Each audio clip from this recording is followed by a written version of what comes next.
move to the next speech by Dr. Usama Al-Azami.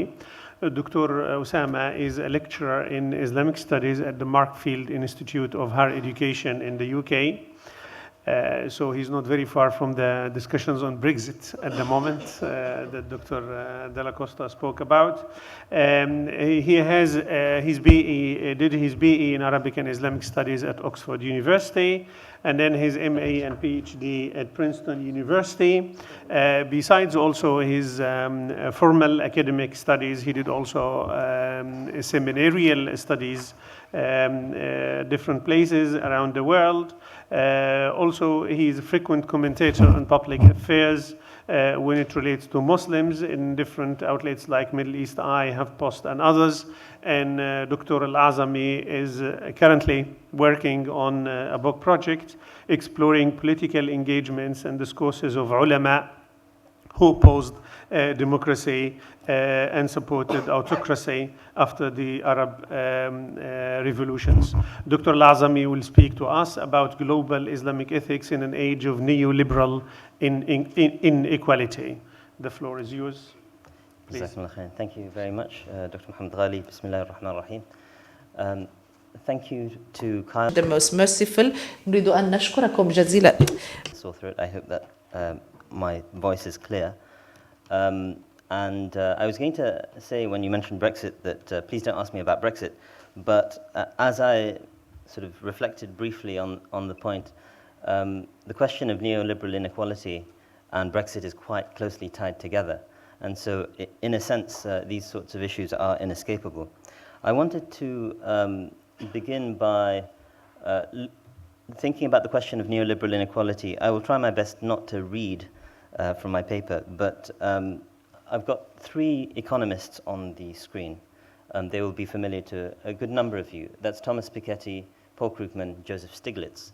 And I put these economists up because these people represent a major side on the global inequality debate and the economic income inequality debate. Each of these scholars has a great deal of prominence in the public sphere. They have written best-selling writings. Two of them are Nobel Prize winners. Some of them have been sort of very integrally involved in political institutions, Joseph Stiglitz being a former president of the World Bank and the chairman of the Council of Economic Advisors to the sort of President of the United States. But they are also people who are advocating they're the most fierce advocates of sort of dealing with the severe economic inequality that has arisen in the early 21st century, coming from the roaring 90s to the present time, which brings inequality to the levels that it was at during the Great Depression or higher. It is, in a sense, a moment that is unprecedented in human history, the levels of inequality that we witness. The super rich are sort of their income levels and their wealth levels are stratospheric compared to times in human history, perhaps with the exception of a figure like Mansa Musa from Mali in his day. But the reason I mention these figures is that they are scholars in the public sphere and also scholars of the highest sort of academic achievement at top universities around the world. They are leading this ethical debate in the West, and I'm going to mention other scholars who are also leading it on a global scale, these scholars being among them. But when it comes to thinking about this major question that affects Muslims as much as anyone else, one is hard-pressed to find any Muslim scholars dealing with these sorts of questions. One is hard-pressed to find scholarship that is written from an Islamic ethical perspective, which is why I think initiatives like this sort of initiative on the part of CILE are so important. So this essay, I'm reading briefly, this essay tries to argue for the case for a contemporary Islamic discourse on income inequality being one of the central pillars of Islamic thinking in the context of a neoliberal global economic order. On the level of global discourse, there appear to be few, if any, contemporary Muslim authors taking on this concern, at any level of depth in recent years. Interestingly, this issue has been a preoccupation of an earlier generation of scholars, and this brings me to my next slide. You did have, in the mid-20th century, a number of scholars writing on issues of social welfare, social justice, to a certain extent income inequality. And these two scholars I mentioned, this is Sayyid Qutb, who wrote in 1954 a book whose translation is Social Justice in Islam. You can see the Arabic title there. And I've got here Mustafa Sibai, who wrote this around the same time in 1959. So you have this kind of shift during the 50s, and there are scholars who wrote after them. Mustafa Sibai's title is fascinating. It's called The Socialism of Islam, Ishtirakiyatul Islam. I think such a title wouldn't fly today at the current economic juncture, but in a sense, it seems to be a matter of urgency that we do reflect on the way in which income, whether it's income redistribution or greater levels of income inequality, need to be reflected on by Muslim theologians. And in a sense, what I'm suggesting is that contemporary Islamic scholars have effectively been co-opted into neoliberal economics to the point that they more or less share the prevailing orthodoxies of a lot of Western economists, arguably the majority of Western economists. And to give an example of what Western economists have been saying in recent years, besides these figures who I've mentioned, who have been in many respects the driving force against the prevailing tendencies of income inequality and gross wealth inequality, one can cite the Nobel laureate Robert Lucas. He got his Nobel Prize in the 1990s, and he says in a 2003 report he wrote that, in my opinion, the most poisonous and most seductive aspects of economics that a scholar might focus on are the questions of redistribution. So there is a tendency within the economics discipline, which has been now challenged in recent years in the mainstream, to say that economic redistribution is actually something which we should not be focused on at all. Rather, what we need to do is grow the pie, and that will benefit everyone. But increasingly, scholarship is illustrating that that is not the case. And I wanted to make a slightly different point, which is that I've put up here, majoritarian Ash'arism demands an ethics built on scriptural foundations. And I'm not a card-carrying Ash'ari or anything along those lines, but the Ash'ari madhab, which is the dominant theological school through Islamic history in the Sunni schools, and probably still represents the dominant tradition that is taught in most seminaries across the world, considers ethics to be something that derives from scripture ultimately. That ultimately good and evil is not something that humans are able to judge, because human cultures are so relativistic that the divine guidance is necessary to get clarity on certain types of things being acceptable and other sorts of things being unacceptable. This is a philosophical debate which I will not go into, and I do not personally share the Ash'ari absolutist, in my view, absolutist perspective on this. But this being the majority perspective of Islamic theology, one would expect that ethical concerns would be driven by those informed by scriptural tradition. This sort of question of inequality is a fundamental ethical concern that pervades the global economic order. But scholars in the Islamic tradition are, by their own standards, required to engage with these sorts of questions, and they are not doing so at the moment. It's not entirely true that they are not doing so. So here are two examples of current, بين قوسين, in inverted commas, Islamic scholarship. Because both of these examples are taken from TV shows, as you can see. And so on the left you have, these are both Saudi-based scholars under the current Saudi regime. This gentleman is imprisoned. But if I note that both of these scholars are talking about economic inequality from contrary perspectives, I think we can sort of probably guess who is arguing for redistribution and who is arguing against it and the perpetuation of inequality under the current Saudi regime, unfortunately. And the person on the left who is imprisoned in this short clip, and he's not a specialist on economics or income redistribution or anything like this.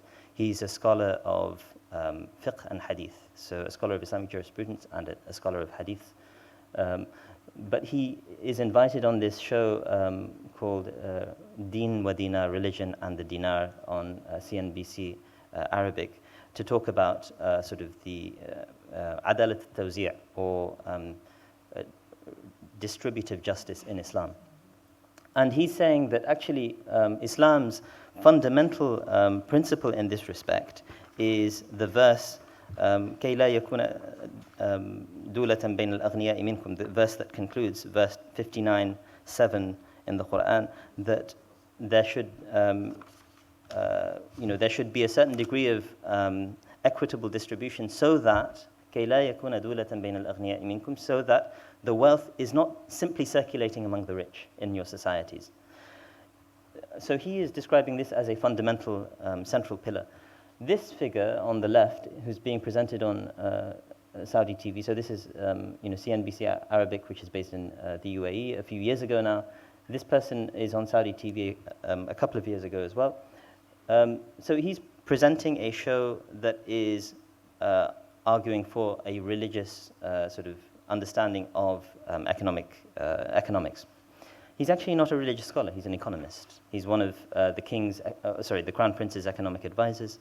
And he here is advocating quite forcefully that there's nothing wrong with income inequality.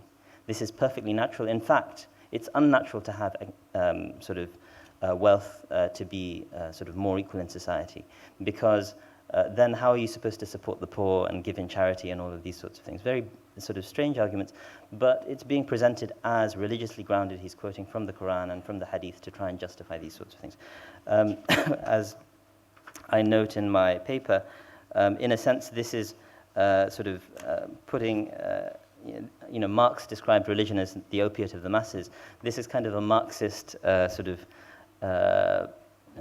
a justification of Marx's position in this particular instance.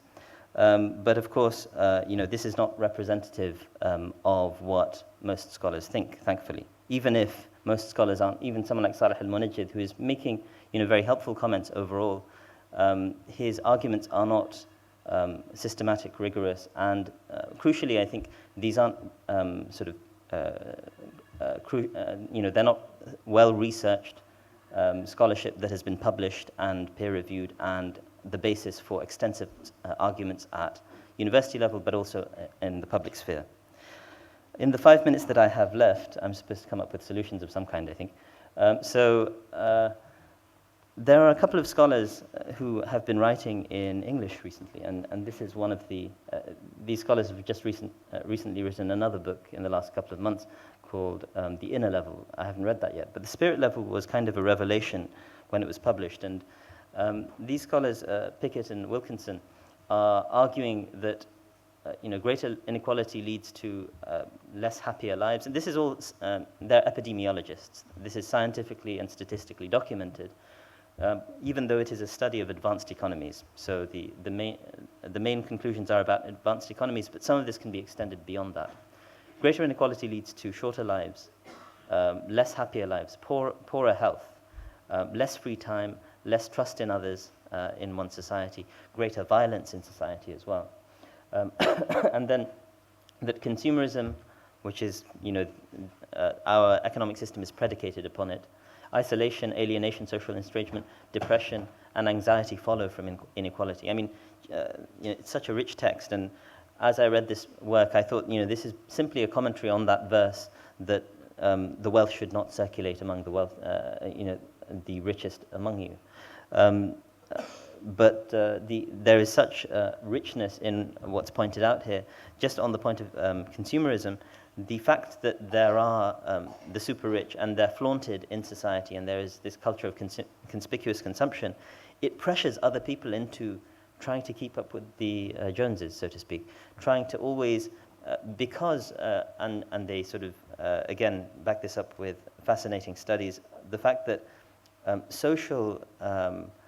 a sense of being socially inferior is extremely deleterious to one's mental and physical health. And people are constantly trying to fight against being in a condition where they feel that they are socially inferior to each others. And they gave examples of people who would spend an entire paycheck, an entire month's pay, in order to buy the right type of sneakers, the right type of shoes, so that they would be able to, even though they are not being able to pay their rent, because of the cost of social and cultural inequality, social and economic inequality. Let me make a final point, which is, takes it beyond the developed countries and looks on a global scale. Jason Hickel at the London School of Economics, an anthropologist, has argued that, contrary to popular perception, it's not the developing nations that are being given aid by the developed nations, but rather the other way around. For every dollar that is given in aid, he estimates $25 of outflows are going to developed countries from the developing economies. And this is something that we need to seriously reflect on and think about. The United Nations notes that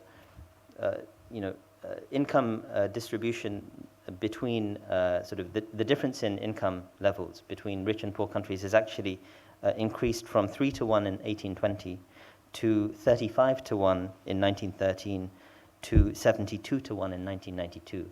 The massive differences in income sort of distribution between the rich and poor has actually been exacerbated in the period in which we've been generously giving aid to the developing world. And the colonial circumstance cannot be discounted from this. In the last minute that I have, I assume I have about a minute, what are the solutions? Now, I mean, and all of these scholars are looking, and these are non-Muslim scholars, are looking at a number of solutions that could be proposed. A lot of these would require a kind of a social engagement, social movements, political engagement, and crucially, political policy. Policy levers need to be used. There are a number of models, and I'll just close with this comment because I think I've run out of time at this point, that you have the Nordic model, Scandinavian countries, which is about high taxation. It doesn't focus too much on the income levels, at the start. It will tax higher incomes, and there's progressive taxation. But in the Japanese model, you have similar outcomes in terms of health, in terms of well-being in society, and so on. There's hardly any redistribution through tax, which a lot of Muslims might find problematic in the first place. Rather, in Japan, the income levels at the start are what are very equal.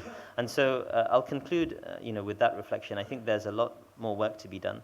I think this should be the beginning of a conversation that really is taken up among our ulama, inshallah. Thank you very much. Thank you, Dr. Azami. Thank you very much.